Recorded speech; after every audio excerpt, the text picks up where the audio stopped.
Hey, yo, what up, world? It's your man, Randy Riggs, and you're now officially tuned into the 540 radio show on the go. Sitting back down with my young brother, JB, Josh Barks there. How you, bruh? I'm doing good. It's your boy Barka in the building. Yes, sir, man. Welcome, man.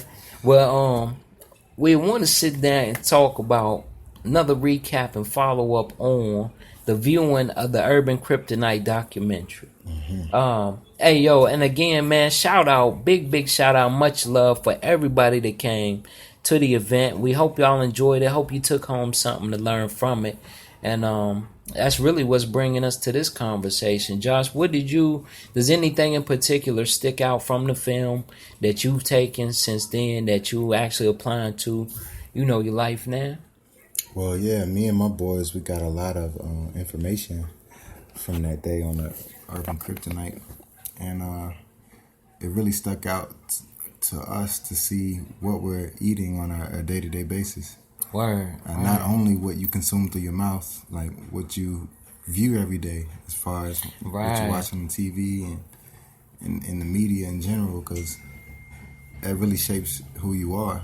Right, that's true. Because if you think of it in a sense, as we looking at social media or watching TV, our brain is ingesting this stuff.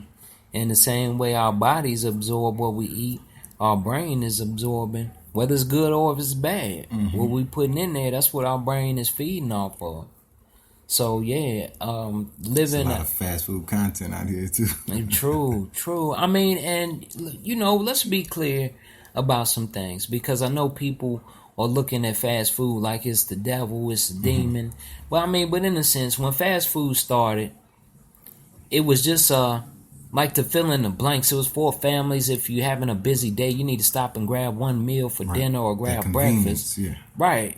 But it was just for that. One time a day type deal for families on the go. But now you see life is sped up, man, so much. Our daily lives sped up so much. Most eating it for breakfast. They grab it for lunch. They grab it for dinner. And that's when it becomes harmful to our bodies. You're right. It's interesting you touch on that convenience aspect of it, because I look back in the day when I see the elders, like they come from a generation where a lot of us used to grow up on farms, or they used to grow up in households where they would take care of the chickens, or take care of your own meat, your own fruit, your own foods, and it'll be coming from your hands, and you'll be preparing your meals, and that's a longer process, and it's harder. Yeah. And some of our kids or young people in this generation, they don't know what it feels like to go ahead and prepare your own food. Right.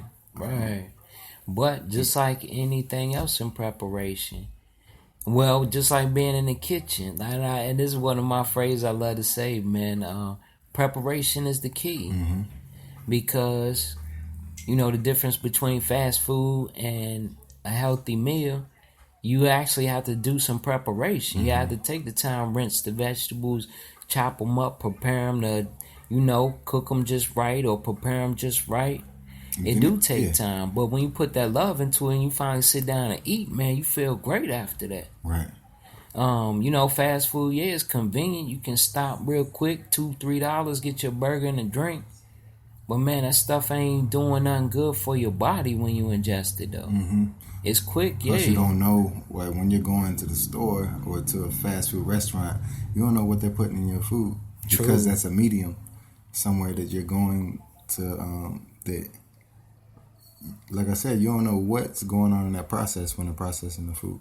Right. And we, as people, we think, this is a business, this is a grocery store, so they must genuinely process everything in a way that they care, what happens to us with this stuff. But we finding out in reality, it's such a drive and competition to stay in business. They just producing more and more, cheaper and cheaper as they can to keep those shelves stocked. And then you find out like 10 years later when you gain an illness from the foods you've been eating for so long. Then you realize that those companies they didn't have my best interest when they was giving me that food. Exactly, man. And that's one of the big things we took from the Urban Kryptonite session. And there's many more to come. Yes, indeed. So y'all stay tuned, man, because, again, Urban Kryptonite, the film, It was 12 chapters to it. We only covered actually the introduction, and then had some great, share some great content, questions, and answers after that. So we'll be doing another view on the urban kryptonite in the future, and certainly inviting everybody to come back. And if you missed the first one, definitely come on in. And that's 540, man. That's what we do. Shout out to the Coalition for Social Empowerment, and especially Ancestral Perspectives, man, for, giving birth to the idea for urban kryptonite. Most definitely. Community empowerment. That's what we need. Yeah.